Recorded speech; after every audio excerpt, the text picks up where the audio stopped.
បាទវីដេអូនេះបង្ហាញអំពីរបៀបបំបែកនាមតកូលនិងនាមខ្លួនឲ្យចេញពីគ្នាបានន័យថានៅក្នុងកលឹមរបស់យើងនេះគឺឈ្មោះពេញបាទមាននាមតកូលនិងនាមខ្លួននៅជាមួយគ្នា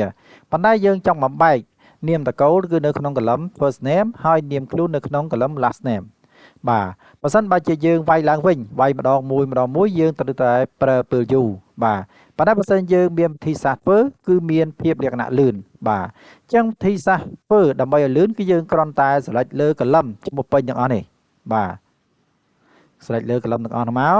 បាទបន្តទៀតគឺយើងคลิกទៅលើ data tab បាទនៅជួរខាងលើនេះឈ្មោះថា data tab បាទបន្តទៀតយើងคลิกទៅលើ text to column បាទនៅត្រង់កន្លែងនេះ delimited នេះគឺវាធីកឲ្យយើងរកតែម្ដងបាទបន្តទៀតយើងคลิกទៅលើ next បាទអញ្ចឹងនៅកន្លែងនេះគឺយើងមិនចាំដោះទេវិធីឲ្យស្រាប់អញ្ចឹងយើងគ្រាន់តែធីកទៅលើ space នេះបាទយើងធីកទៅលើ space នេះមកហើយកន្លែងនេះគឺធីកឲ្យយើងស្រាប់តែម្ដងបាទអញ្ចឹងនៅក្នុងប្រអប់នេះគឺយើងធីកមាន3មាន tab មាន space ហើយមានកន្លែងនេះណា treat នេះបាទបន្តទៀតយើងคลิกទៅលើ next បាទអញ្ចឹងកន្លែងនេះក៏ធីកឲ្យយើងស្រាប់ដែរយើងមិនចាំធីកទៀតទេវា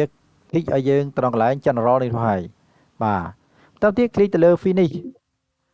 បាទបន្តទៀតคลิกទៅលើ OK បាទពេលនោះឈ្មោះរបស់យើងនឹងបំបែកចេញពីគ្នាឲ្យបាននេះបាទឈ្មោះខាងដើមនេះគឺនាមតកូលហើយកន្លែងកលឹមនេះគឺនាមខ្លួនរបស់យើងបាទអញ្ចឹងគុណតារាគឺហើយសម្បថាគឺក្នុងកលឹមផ្សេងគ្នានេះបាទ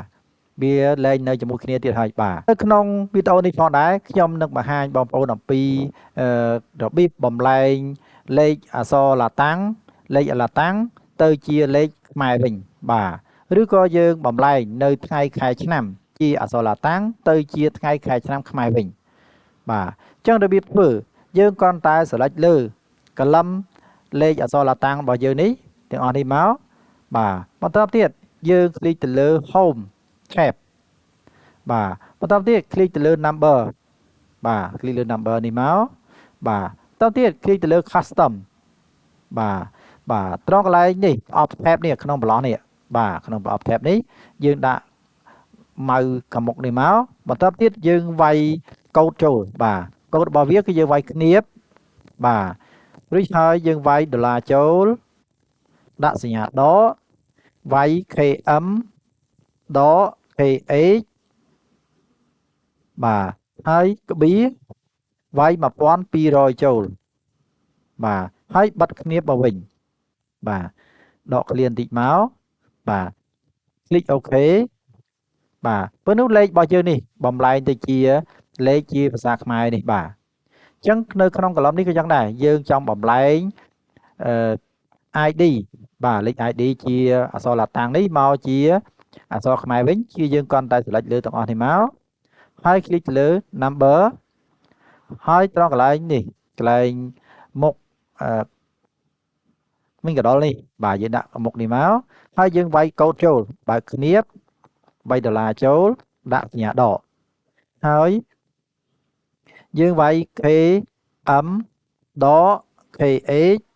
ក្បៀ1200បាទយើងវាយកូដចូលមកហើយបិទគ្នាមកវិញបាទដកឃ្លានតិចមកคลิก OK បាទពេលនោះលេខរបស់យើងនេះទៅជាលេខខ្មែរដែរនេះបាទហើយថ្ងៃខែឆ្នាំបាទនេះបាទថ្ងៃខែឆ្នាំជាអក្សរឡាតាំងយើងអាចបំលែងទៅជាថ្ងៃខែឆ្នាំជាភាសាខ្មែរវិញបានបាទបើសិនបើជាយើងវាយថ្ងៃខែឆ្នាំឡើងវិញក៏វាប្រើពេលយូរដែរបាទអញ្ចឹងយើងគ្រាន់តែ select លើតន័យទាំងអស់នេះក្នុងកលឹមនេះរួចហើយយើងចូលត្រង់កន្លែង number នេះបាទចូលត្រង់កន្លែង number នេះហើយត្រង់ខាងមុខនេះថ្ងៃខែឆ្នាំដែលយើងបានកំណត់នៅក្នុង format នេះគឺមាន D 2 ដងដក M 4 ដងដក Y 4 ដងនេះនៅខាងមុខនេះគឺយើងបើកគ្នាបហើយវាយដុល្លារចូលបាទហើយដាក់សញ្ញាដកវាយ km ដាក់សញ្ញាដកមួយទៀតវាយ kh បាទហើយក្បៀ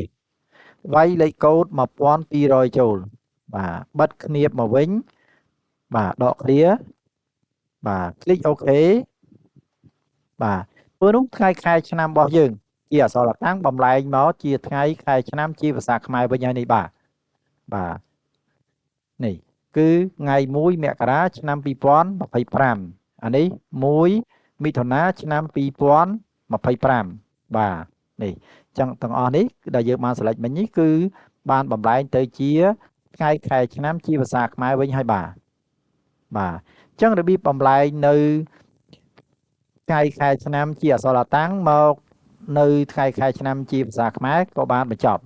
បាទសូមអរគុណបងប្អូនដែលបានតាមដានទស្សនានៅវីដេអូរបស់ខ្ញុំបាទបើបងប្អូនគិតថាវីដេអូនេះល្អសូមបងប្អូនជួយ Subscribe មួយបាទសូមអរគុណ